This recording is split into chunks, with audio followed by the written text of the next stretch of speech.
Hello friends, இந்த வீடியோவில் நம்ம யூடியூப்ல தமிழ் டப்பிங்ல ஒரு ரொமான்டிக் காமெடி படமாக வெளியான குட் நெய்பர் சாம் படம் எப்படி இருக்குன்னு தான் பார்க்க போறோம். இதே பேர்ல வெளியான ஜாக் ஃபின்னி எழுதின நாவலை பேஸ் பண்ணி தான் இந்த படத்தை எடுத்திருக்காங்க. இப்போ இந்த படத்துடைய கதை என்னன்னு பார்த்துடலாம். படத்துடைய ஹீரோ ஒரு கிளீனான ஃபேமிலி மேன் இமேஜ் உள்ளவர். ஒரு அட்வர்டைஸ்மெண்ட் கம்பெனில ஆர்ட் டிபார்ட்மெண்ட்ல ப்ரொமோஷன் இல்லாம 6 வருஷமா ஒர்க் பண்ணிட்டு இருக்காரு. ஒரு லோ ப்ரொஃபைல் ஜாப்ல. இவருடைய ஒய்ஃப் மின், அவருக்கு 2 மகள்கள் இருக்காங்க. டீசென்டான ஒரு லைஃபை இவங்க லீட் பண்றாங்க அப்படின்னு சொல்லலாம். ஒரு கட்டத்துல ஒரு பிசினஸ் டைக்கூனா இருக்கிற சைமன் பாத்தீங்கன்னா தன்னுடைய அட்வர்டைசிங் அக்கௌண்ட்டை கிளீனான ஒரு ஃபேமிலி மேன் தான் பாத்துக்கணும் அப்படிங்கிற மாதிரி சொல்றாங்க. ஆபீஸ் முழுக்க தேடினாலும் ஒரு பையிலும் இல்ல, சாம் மட்டும் தான் இருக்காங்க. சோ அவருடைய பாஸ் பாத்தீங்கன்னா வேற வழி இல்லாம சாம வந்து இன்ட்ரோடியூஸ் பண்றாரு. சைமனுக்கு சாம பிடிச்சு போக அவர் தன்னுடைய அக்கௌண்ட் எக்ஸிக்யூட்டிவா இவர் ப்ரோமோட் பண்றாரு. கட் பண்ணா மின்னுடைய ஃப்ரெண்டும் நெய்பருமான ஜானட் பாத்தீங்கன்னா ரீசெண்டா டிவோர்ஸ் வாங்கியிருக்காங்க. ஒரு ஹாப்பியான லைஃப் லீட் பண்றாங்க. அது மட்டும் இல்லாம இவங்களோட தாத்தாவோட சொத்தான 15 மில்லியன் பாத்தீங்கன்னா இவங்க இன்ஹெரிட் பண்றாங்க. பட் அதுல ஒரு கண்டிஷன் இருக்கு. அது என்னன்னா இவங்க ஒரு ஹாப்பியான மேரேஜ் லைஃப்ல இருந்தாதான் அந்த சொத்து அவங்களுக்கு கிடைக்கும். கலிபோர்னியா சட்டப்படி டிவோர்ஸ் வாங்கி ஃபைனல் செட்டில்மெண்ட் நடந்து 1 வருஷம் முடியறதுக்கு முன்னாடி டிவோர்ஸ் அப்படின்றது ஃபைனல் ஆகாது. சோ இந்த காலகட்டத்தில் அவங்க ஹாப்பியா இருக்கிற மாதிரி அவங்களோட ஹஸ்பண்ட் வந்து காட்டிக்க மாட்டாரு. சோ இந்த சூழல்ல அவங்களோட சொத்து பாத்தீங்கன்னா கசின்ஸ்க்கு போயிடும். ஒரு கட்டத்துல எதிர்ச்சியா கசின்ஸ் வரும்போது ஜானட் பாத்தீங்கன்னா அங்கிருந்து சாம தன்னுடைய ஹஸ்பண்ட் அப்படின்னு சொல்லி அறிமுகப்படுத்துறாங்க.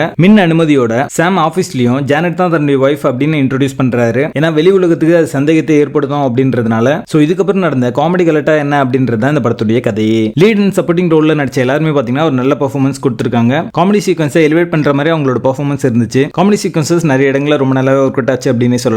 படத்துடைய ஃபர்ஸ்ட் டேக்லயே பாத்தீங்கன்னா ஒரு நல்ல கான்ஃபிளிக்ட்டை கிரியேட் பண்ணி டென்ஷன் பில்டிங்க படம் முழுக்க வச்சிருப்பாங்க. ஒவ்வொரு சீக்வன்ஸ்லயும் ஒரு ப்ராப்ளம் வரும். அதை எப்படி ஹீரோ ஃபேஸ் பண்றாரு அப்படின்றத காமிக்கலா சொல்லியிருக்காங்க. விளம்பர உலகம் அப்படின்றது என்ன அப்படின்றதையும் அதுக்காக மக்கள் எந்த மாதிரியான விஷயங்கள்லாம் பண்றாங்க. அதாவது இப்போ இன்ஸ்டாகிராம்ல வந்து தான் ஒரு ஆள் அப்படின்ற மாதிரி காமிச்சுப்பாங்க. ஆனா ரியல் லைஃப்ல வேற மாதிரி இருப்பாங்களா, அந்த விஷயத்தை வந்து இந்த படத்துல வந்து ரொம்ப நல்லாவே சொல்லியிருப்பாங்க. இந்த படத்துல இருக்கிற சில காமெடி போர்ஷன் பாத்தீங்கன்னா ரிப்பீட்டேட்டிவா அதே மாதிரியான கண்டென்ட் வந்துட்டு இருக்கு அப்படின்ற ஒரு ஃபீல் வரதான் செய்யுது. கண்டென்ட் குறைவா வச்சு ஸ்ட்ரெச் பண்ணி சொல்லியிருக்காங்களோ அப்படின்ற ஒரு ஃபீலும் தரதான் செய்யுது. படத்துடைய பேசிங் நல்லா இருக்கும். மொத்தத்துல இது ஒரு அபவரேஜ் ரொமான்டிக் காமெடி படமாக வந்திருக்கு. படத்துல அடல் கண்டென்ட் இருக்கு. இந்த படத்தை நீங்க ஃபேமிலியோட பார்க்காதீங்க. குட் நெய்பர் சாம் படத்துக்கு எங்களோட ரேட்டிங் 6.5 out of 10.